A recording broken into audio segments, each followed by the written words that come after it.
Hello friends, my name is doctor Dev. आज हम लोग करेंगे पॉइजन डिस्ट्रीब्यूशन। पॉइजन डिस्ट्रीब्यूशन एक लिमिटिंग फैक्टर है ऑफ बाइनोमियल डिस्ट्रीब्यूशन। आपको अगर बाइनोमियल डिस्ट्रीब्यूशन के बारे में जानना है तो मेरे इससे पहले वाले वीडियो में, जिसमें मैंने प्रॉपर तरीके से बाइनोमियल थ्योरम, बाइनोमियल डिस्ट्रीब्यूशन सारा एक्सप्लेन करा है, उसको आप देख सकते हो। आज हम फोकस करते हैं पॉइजन डिस्ट्रीब्यूशन के ऊपर।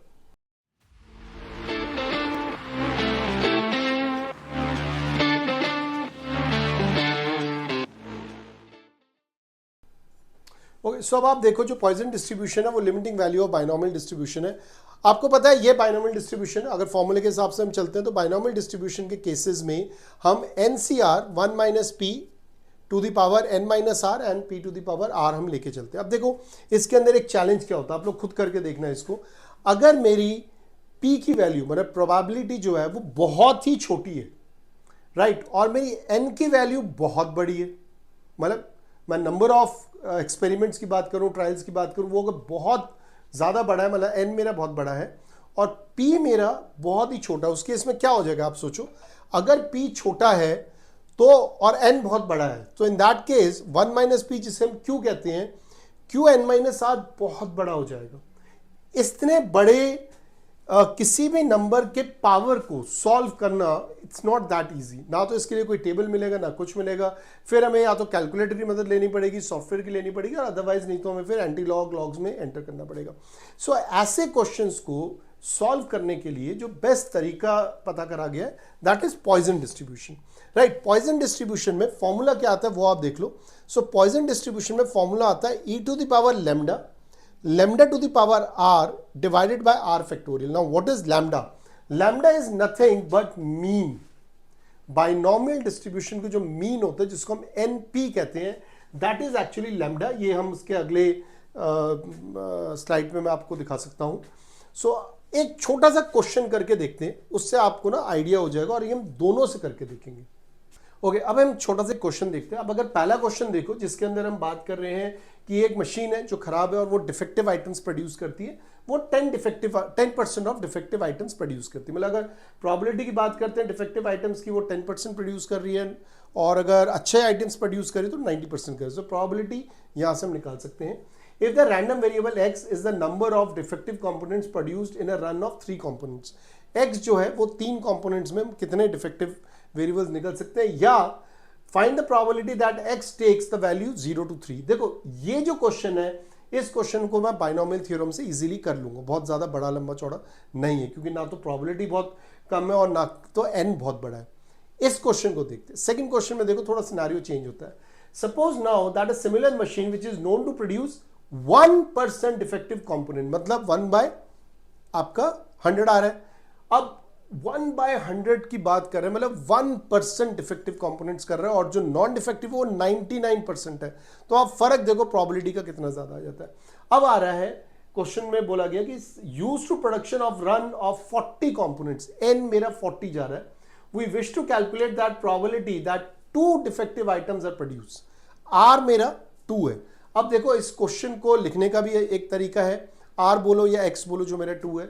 सो जो प्रोबेबिलिटी है वो हम बात कर रहे हैं b इज इक्वल टू 40, 0.01, मतलब 0.01 जो है ये प्रोबेबिलिटी की बात कर रहा है डिफेक्टिव की, और n जो है वो 40 है। सो n बहुत बड़ा है, मेरा p बहुत छोटा है, और मुझे कितने निकालने हैं, मुझे 2 के साथ बात करना है। सो x इज इक्वल टू 2 है। ओके, सो अब आप देखो सॉल्व करके, बहुत सिंपल सॉल्यूशन है। जो पहला वाला है वो बाइनोमियल थ्योरम से सॉल्व्ड है, which is 40, n is equal to 40, 2 हमारा x है, तो 40c2 0.99 to the power 40 minus 2, जो कि 0.99 टू दी पावर 38 हो जाएगा, 0.01 टू दी पावर 2 हो जाएगा। दिस स्टिल पॉसिबल है, ये पॉसिबल नहीं हो पाता। हाउएवर मैंने इस क्वेश्चन को सॉल्व करा, सॉल्व करके इसका आंसर 0.532 आ रहा है।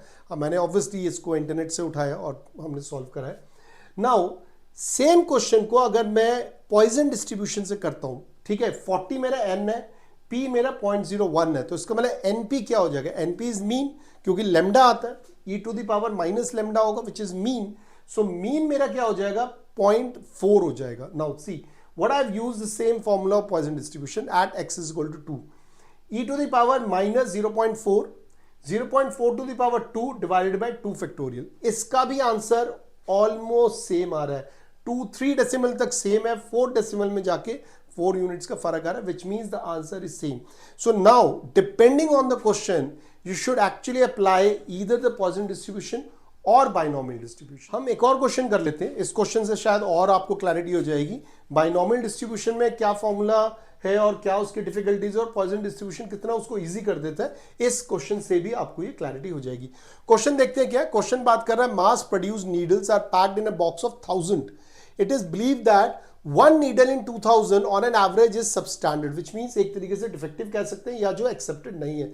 One needle in 2000 which means अगर मैं डिफेक्टिव की प्रोबेबिलिटी की बात करूं तो 1/2000 हो जाएगा और नॉन प्रोबेबिलिटी 1999/2000 हो जाएगा. So again probability non probability बहुत ज्यादा बिल्कुल एक्सट्रीम में जा रहे हैं दोनों को दोनों. So what is the probability that box contains 2 और मोर डिफेक्टिव्स. देखो 2 और मोर डिफेक्टिव्स को आपको पता है कि जब भी हम फॉर्मूले में जाते हैं इसको हम 1 माइनस से भी कर सकते हैं, राइट. सो 2 और मोर मतलब 2 से ऊपर की बात हो रही है, उसको हम माइनस वाले कॉन्सेप्ट से भी कर सकते हैं, but I am not getting into it.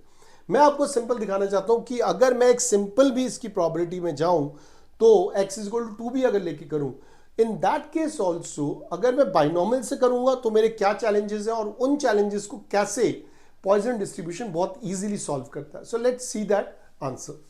Okay, so अब आप देखो मैंने अगेन सॉल्व करा हुआ है, इस चीज को करके ही मैं बता रहा हूं आपको.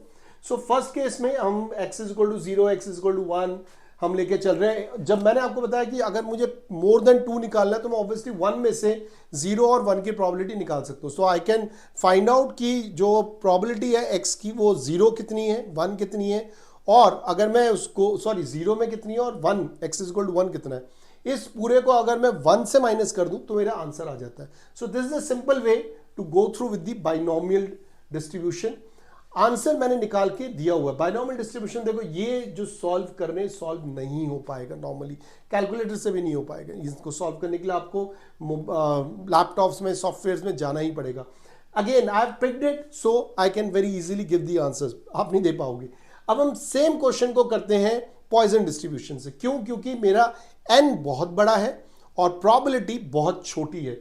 नाउ फर्स्ट मुझे क्या निकालना है? फर्स्ट मुझे निकालना है lambda which is nothing but mean. और मीन क्या होता है? n into P. n क्या है? 1000. p क्या? 1/2000. सो जब मैं इसको सॉल्व कर रहा हूं तो मेरा np आ रहा है हाफ. अब देखो मेरा सॉल्यूशन कितना सिंपल है. e⁻, -½ ये मेरा x = 0 में आ जाएगा, x = 1 में ये मेरा आंसर आ गया. और उसके बाद में सेम फॉर्मूला लगा सकता हूं. बट यहां पे आप देखो अगेन मेरा जो बाइनोमियल डिस्ट्रीब्यूशन का फॉर्मूला है वो लगना मुश्किल है. पॉइजन डिस्ट्रीब्यूशन के केसेस में बहुत इजी हो जाता है क्योंकि मेरे लिए जो लैम्डा है वो -½ है सिर्फ, इनफैक्ट हाफ है. सो e⁻⁻½ इंटू λ⁻r लेते हैं अपॉन r फैक्टोरियल लेते हैं, उससे हमारा ये आंसर निकल जाता है. ओके फ्रेंड्स, सो मेरे हिसाब से अब आपको ये क्लैरिटी हो गई होगी कि हमें पॉइजन डिस्ट्रीब्यूशन कहाँ यूज करना है, बाइनोमियल डिस्ट्रीब्यूशन कहाँ यूज करना है. देखो ज्यादातर केसेस में जब भी हम बीबीए की बात करते हैं, बीकॉम की बात करते हैं, बहुत ज्यादा हम पॉइजन डिस्ट्रीब्यूशन के थ्योरीज में एंटर नहीं करते. What we should be knowing is where to use Poisson and where to use binomial distribution. Formulas अलग हैं.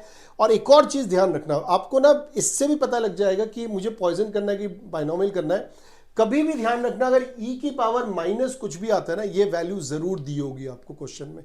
अगर ये वैल्यू दी हुई है क्वेश्चन में तो आप सिंपली सोच सकते हैं कि ज्यादातर केसेस में पॉइजन ही लगेगा. और एक बार अगर आपको ये वैल्यू मिल गई तो आपके लिए बहुत ही ज्यादा केक वॉक है. बहुत सिंपली आप क्वेश्चन को सॉल्व कर सकते हो, घबराने की कोई जरूरत नहीं है. So with this we end this series of probability distribution, जो हमने बाइनोमियल थ्योरम से स्टार्ट करा, फिर बाइनोमियल डिस्ट्रीब्यूशन करा और उसके बाद हमने पॉइजन डिस्ट्रीब्यूशन करा. नेक्स्ट में हम एंटर करेंगे वो है नॉर्मल डिस्ट्रीब्यूशन, राइट.